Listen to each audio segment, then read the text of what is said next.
All right, let's go to Daniel chapter 4.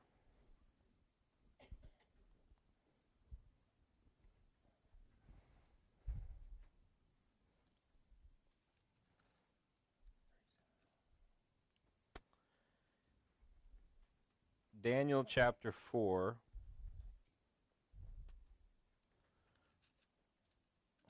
We'll read a little bit here, and then we'll come back and read the rest a little bit here. But Daniel chapter 4, verse 1. Nebuchadnezzar, the king, unto all people, nations, and languages that dwell in all the earth, peace be multiplied unto you. I thought it good to show the signs and wonders that the high God hath wrought toward me. How great are his signs, and how mighty are his wonders. His kingdom is an everlasting kingdom, and his dominion is from generation to generation. I, Nebuchadnezzar, was at rest in my house, and flourishing in my palace. I saw a dream which made me afraid, and the thoughts upon my bed and the visions of my head troubled me. Therefore made I a decree to bring in all the wise men of Babylon before me, that they might make known unto me the interpretation of the dream. And then came in the magicians, the astrologers, the Chaldeans, the soothsayers, and I told the dream before them, but they did not make known unto me the interpretation thereof. But at the last Daniel came in before me, whose name was Belteshazzar, according to the name of my God, and in whom is the spirit of the holy gods. And before him I told the dream, saying, O Belteshazzar, master of the magicians, because I know that the spirit of thy holy gods is in thee, and no secret troubleth thee, tell me the visions of my dream that I have seen, and the interpretation thereof. Thus were the visions of mine head and my bed. I saw and I beheld a tree in the midst of the earth, and the height thereof was great, and the tree grew and was strong, and the height thereof reached into the heavens, and the sight thereof to the end of all the earth. The leaves thereof were fair, and the fruit thereof much, and in it was meat for all. The beasts of the field had shadow under it, and all the fowls of the heaven dwell in the bowels thereof, and all flesh was fed of it. And I saw in the visions of my head upon my bed, and behold, a watcher and a holy one came down from heaven. He cried aloud, and he said, Hew down the tree, and cut off his branches, shake off his leaves, and scatter his fruit. Let the beast get away from under it, and the fowls from the branches. Nevertheless, leave the stump of his roots in the earth, even with a band of iron and brass, in the tender grass of the field, and let it be wet with the dew of heaven, and let his portion be with the beast and the grass of the earth. Let his heart be changed from man's, and let a beast's heart be given unto him, and let 7 times pass over him. This matter is by the decree of the watchers, and the demand by the word of the holy ones, to the intent that the living may know that the Most High ruleth in the kingdom of men, and giveth it to whomsoever he will, and setteth up over it the basis of men. He says, This dream I, King Nebuchadnezzar, have seen. Now thou, O Belteshazzar, tell me the interpretation thereof, for as much as the wise men of my kingdom are not able to make known unto me the interpretation, but thou art able, for the spirit of the holy gods is in thee. We'll pause right there just for a little bit. And so, as you've probably already recognized and noticed, chapter 4 is truly a unique chapter in the Bible in that Nebuchadnezzar is its author. Nebuchadnezzar, I mean, you see, we've seen it several times already, the first person personal pronouns. I did this. I, Nebuchadnezzar. And so what is interesting is that this is written kind of as a decree and a testimony, really, of Nebuchadnezzar. And so this obviously raises some questions, because here we have, in inspired scripture, the writing of what is, at this particular time, probably a pagan king. We'll talk about that. I think that changes at the end of the chapter. But nevertheless, what does that mean with regards to inspiration? I mean, we have in the New Testament, 2 Peter 3, 1 Peter, one of the Peters, I can't remember which one, but he says that old men spake as they were moved by God. Holy men of God spake as they were moved. He's talking about the Old Testament. And so what does that mean with regards to Daniel chapter 4? And so the way I take it is very similar to certain passages in the New Testament, whereas I don't think Nebuchadnezzar was inspired when he wrote it. But I do believe that Daniel was inspired to include it. Okay, and so here's what I mean by that. We have, for instance, in the book of Acts, we have Paul preaching at Mars Hill. And while Paul is preaching at Mars Hill, he quotes certain pagan philosophers of the day. And so he uses their words. I don't believe those pagan philosophers were inspired when they spoke those words, but Paul was certainly inspired to invoke those words in his own sermon. And so I don't think Nebuchadnezzar was inspired to write this, but I do think Daniel was inspired to include it, and there are some debates as to whether or not Daniel maybe edited it to include it in the Bible, which I think is plausible. I can't say whether or not that he did. But, I think that this would answer for us this particular difficulty as far as inspiration is concerned. All that to say, at the end of the day, I believe 100% of the Bible is completely inspired by God, and we should have no questions with regards to its inspiration. And so, as I said, this chapter is essentially the testimony of Nebuchadnezzar. And I do think it's one that turns into the testimony of a believer, particularly by the end of the chapter. And so here in the first couple of verses, he's writing to all people, and all people there would really be a reference to all those who were under the influence in some way of the Babylonian Empire, which was vast and which would have included most of the developed world at that particular time. And so he has this proclamation. He said that he thought it good to show the signs and wonders that the high God hath wrought toward me. How great are his signs and how mighty are his wonders. His kingdom is an everlasting kingdom, and his dominion is from generation to generation. Now, we've seen this a couple of times already, where in chapters 1, 2, and 3, really, God has been working, you could say, on Nebuchadnezzar. God has been revealing his truth to Nebuchadnezzar, particularly through Daniel, but God has been using certain events with things that have been going on to reveal to Nebuchadnezzar who's really in charge, right? He is the sovereign God. And as I said last week in particular in chapter 3, but God was using these things to reveal truth to him.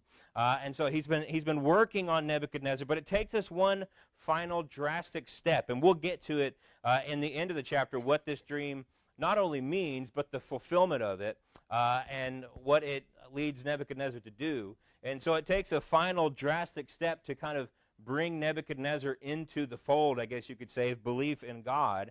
But what I find so fascinating, particularly about verse 3, is that it is a drastic step that Nebuchadnezzar was able to look back on and still refer to it as great and mighty. When we see what he does, when we see what he goes through, there's not many people who would refer to that as great and mighty, and yet it is a wonderful thing for him to be able to see, again, with my assumption that he did come to faith, that if that's what it took for me to believe in the God of Abraham, the God of Isaac, then that it is great and it is mighty, and it doesn't matter what it is. If it led me to God, then it is a wonderful thing. And so it's this interesting dichotomy that's taking place here in chapter 4. And so it all starts with another dream. And so obviously he had his dream back in chapter 2, which was the revelation of the coming world empires and nations.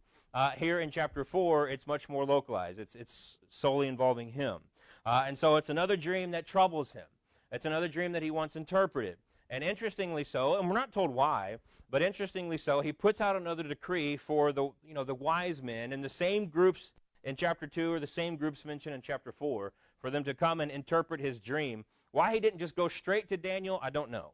But nevertheless, he goes through the rigmarole of having all these others come in first, and just like the first time, they can't do it. Even though this time it seems like he was revealing the dream. He definitely tells Daniel. There's no reason to believe he didn't tell the others as well. And so even with the dream having been told to them, they simply cannot interpret. And so eventually Daniel comes in, and Nebuchadnezzar tells him the dream. And the dream is an interesting one. He sees in his dream, he sees this great tree. And the tree grows up, and it basically fills the earth. You can see it from everywhere on the earth. And all the animals are able to nest under it. All the birds are able to make nests in the branches. And there's enough fruit on the tree for all the animals of the world to eat of. And so essentially what this is depicting is the vastness of Nebuchadnezzar's empire. It's affecting all the world. But then this tree, this figure comes down, a figure described as a watcher and a holy one. And this figure, this angelic, heavenly, divine figure, comes down and calls for the destruction of the tree. Cut it down, demolish it, scatter the fruit. All that is left of this once great, grand, mighty tree is just the stump. And the stump is bound with metal bands. And it's going to be stuck there, and it's going to be wet with the dew, and it's going to be there with the beasts of the field. And then the stump is then, interestingly enough, even within the dream, depicted as a person. Because the stump now takes the figure of a man, and the figure that came down said that he was going to take away the man's heart, and he was going to be given a beast's heart. and he would have that beast heart for a period of 7 years. And then even within the dream, which I found really interesting, is that the judgment of the tree is explained. The interpretation of the dream isn't given, but even within the dream, it is explained why that particular judgment is taking place. It says, that the living may know that the Most High ruleth in the kingdom of men, and giveth it to whomsoever he will, and setteth up over it the basest of men. And so even within the dream, he is told the purpose of this, what is going to happen when this dream comes to pass, is that the living will know that the Most High rules over the kingdom. He's sovereign, right? As I've said from day one, the theme of Daniel is the sovereignty of God. And if Nebuchadnezzar didn't get it in chapter 2, which I think he did, but if he didn't fully grasp it in chapter 2, there will be no questions after the events of chapter 4.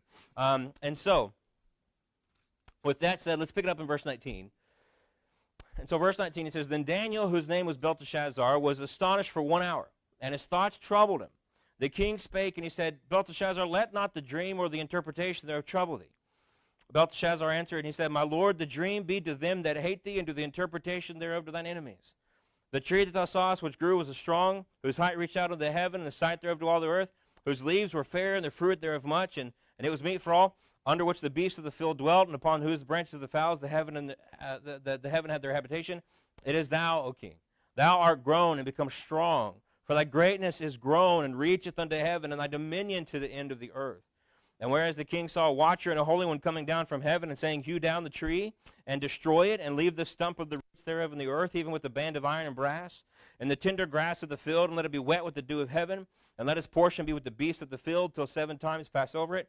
This is the interpretation, O king, and this is the decree of the Most High, which has come upon my lord the king, that they shall drive thee from men, and thy dwelling shall be with the beasts of the field, and they shall make thee to eat grass as oxen, and they shall wet thee with the dew of heaven, and 7 times shall pass over thee, till thou know that the Most High ruleth in the kingdom of men, and giveth it to whomsoever he will. And whereas they commanded to leave the stump of the tree roots, thy kingdom shall be sure unto thee. After that thou shalt have known that the heavens do rule. Wherefore, O king, let my counsel be acceptable unto thee, and break off thy sins by righteousness, and thine iniquities by the showing of mercy to the poor, if it may be a lengthening of thy tranquility. And then it says, All this came upon King Nebuchadnezzar.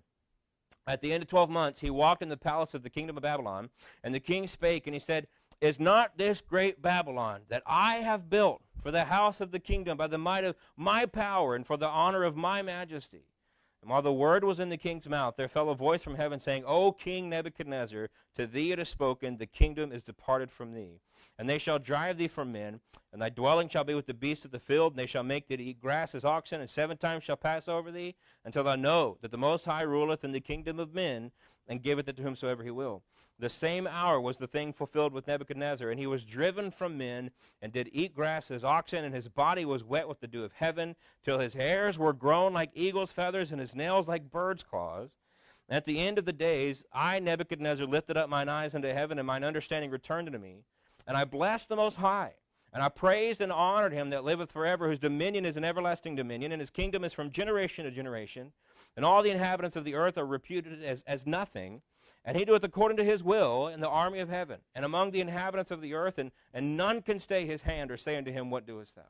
At the same time my reason returned unto me, and for the glory of my kingdom mine honor and brightness returned unto me, and my counselors and my lord sought unto me, and I was established in my kingdom, and excellent majesty was added unto me. And he says, Now I, Nebuchadnezzar, praise and extol and honor the King of heaven, all whose works are true, and his ways judgment, and those that walk in pride he is able to abase. Obviously, he came to know that quite well. And so Nebuchadnezzar, he knows that Daniel was able to interpret. Now, this causes some people for those who don't believe that Nebuchadnezzar was converted. And by the way, I don't think it's a big debate. I'm not gonna argue with somebody who doesn't think he was converted. But for those who don't think he was, this is a big reason why. It's for certain comments like this, where he says certain things like Daniel had the spirit of the holy gods in him. And so they would say, well, why is he still using this very paganistic language? He's obviously writing this after these events have taken place, if what I think is true, after his conversion. but he's writing about a period of time in which he was not yet converted. And so he's using the language that he would have used at that particular time. At least that's my theory. And so he brings in Daniel, and again, he knows he can do this. He's done it before. And so he calls Daniel in. He tells him to interpret.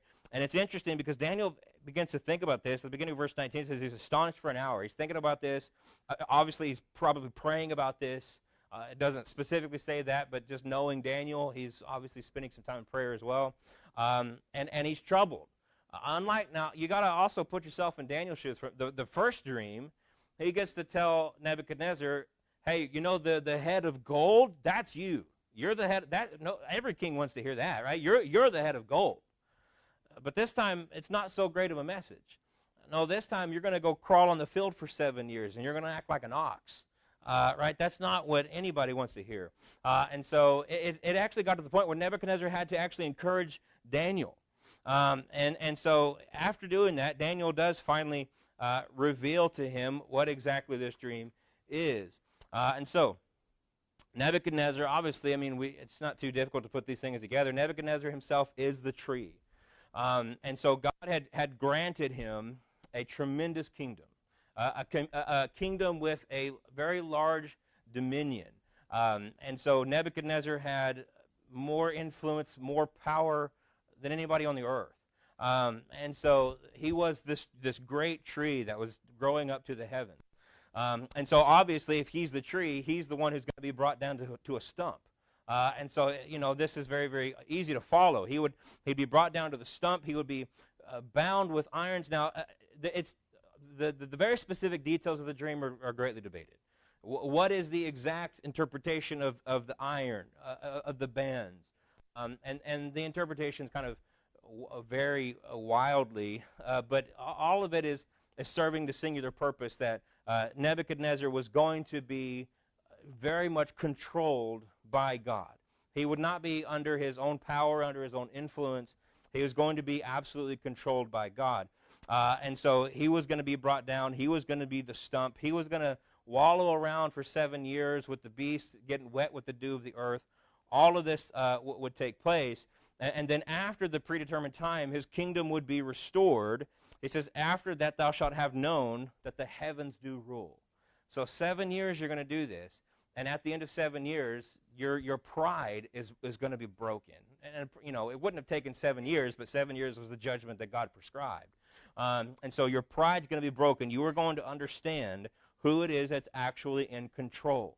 And Daniel here, and this is a fascinating verse as well. This is verse 27. Daniel is actually pleading for the well-being of Nebuchadnezzar. I mean, again, this is the man who destroyed Daniel's life. This is the man who ripped him away from his home. This is the man who took away from Daniel everything he had ever known. And yet, Daniel here seemingly cares greatly about Nebuchadnezzar. And so here he pleads with him. He says, you know, in 27, break off thy sins. He says, show mercy to the poor. Stop doing these iniquitous things. And he says, if it may be a lengthening of thy tranquility. I don't want this for you. And so, you know, repent. That's what he's calling him to do. Repent before the God who's going to bring you to this low point. And Daniel knows God. Daniel understands that God will be merciful to the repentant. But obviously, Nebuchadnezzar does not listen to Daniel. And perhaps he thought that this kind of thing was ridiculous.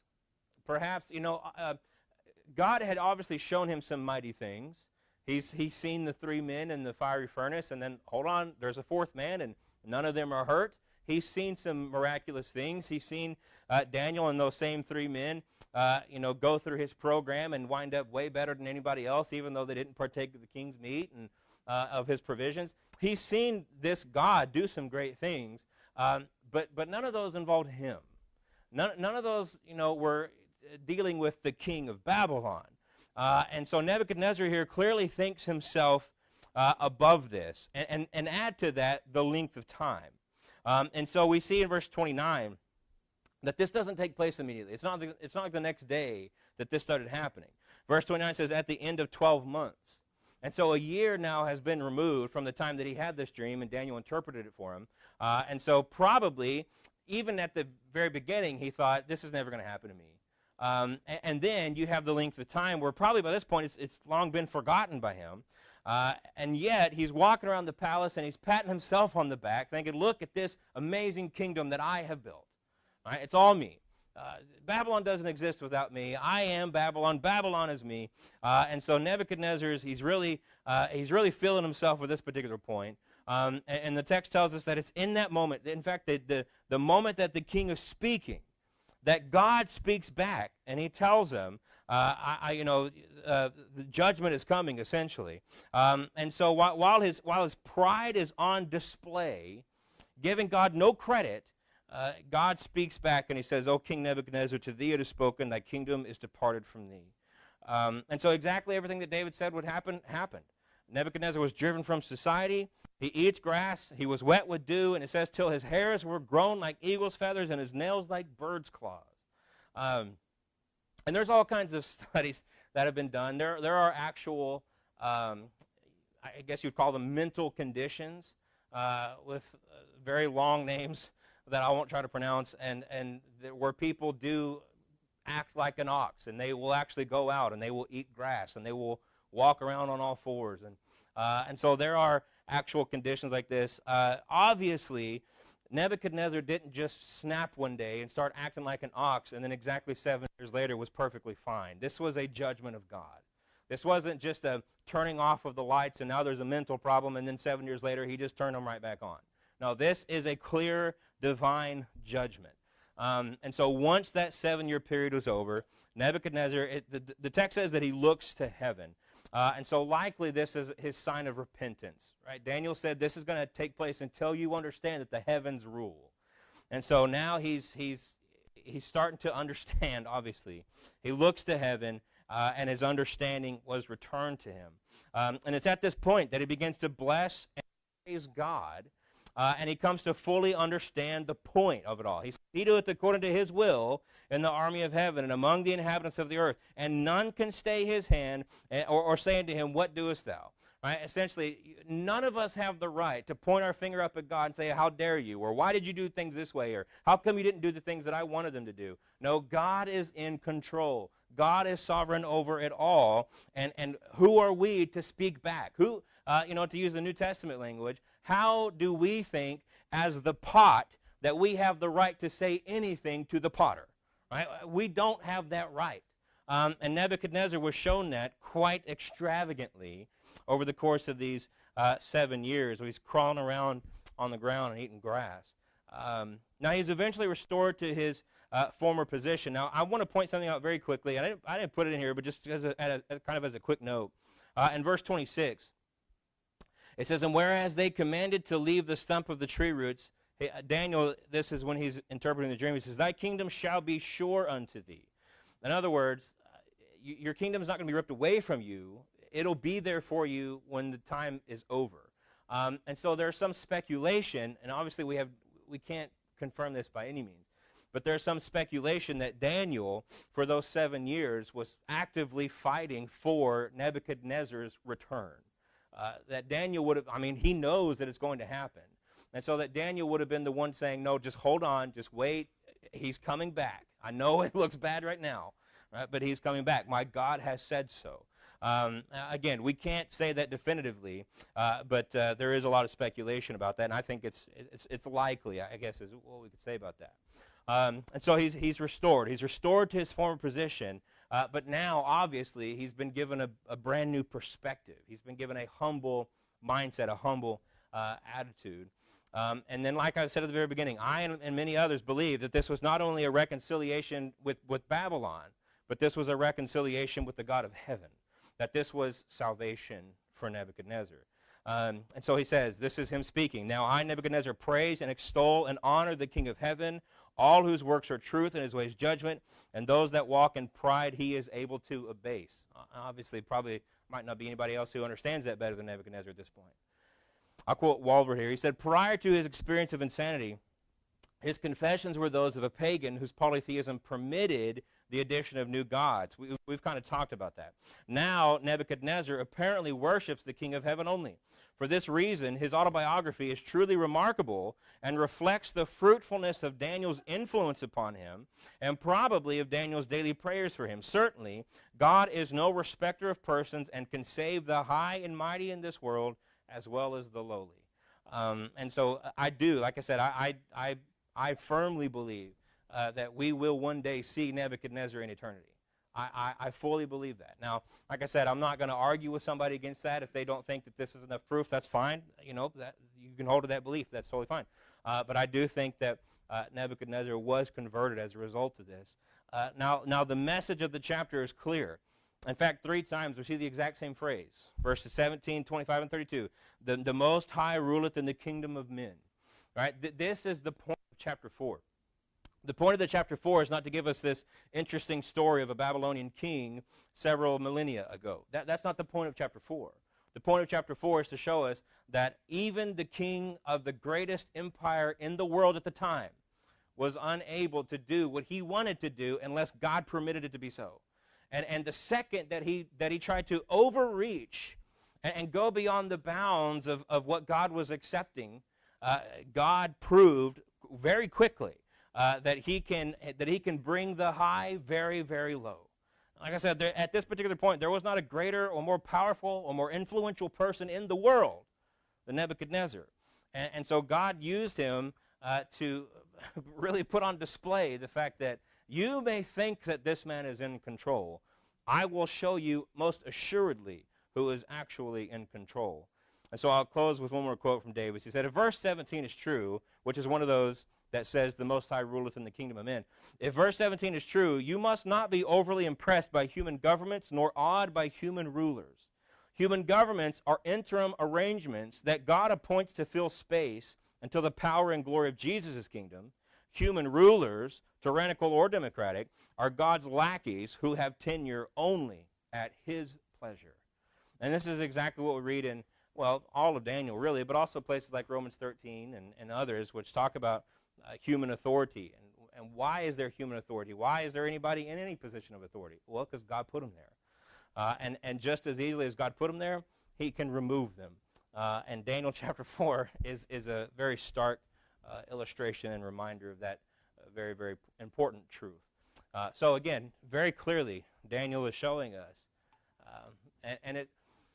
One thing, I don't know if I've said it from this perspective or not, but one thing that I do find very interesting is the fact that God's sovereignty, a biblical truth that is seen throughout the Bible, not just Daniel, obviously, but Daniel has this message that is so clear, so understandably clear that God is sovereign, and yet Daniel is writing from the perspective of captivity. Daniel is writing from the perspective, he's not free, and he's not going to the temple in Jerusalem. No, Daniel is a captive in a foreign land. And yet in his book, we see the sovereignty of God so beautifully and so clear, which, again, just kind of like we talked about in chapter 3, which goes to show us that God is sovereign whether we're free, whether we're captive. God is sovereign whether we're out of the fire or in the fire. God is sovereign over it all and always will be.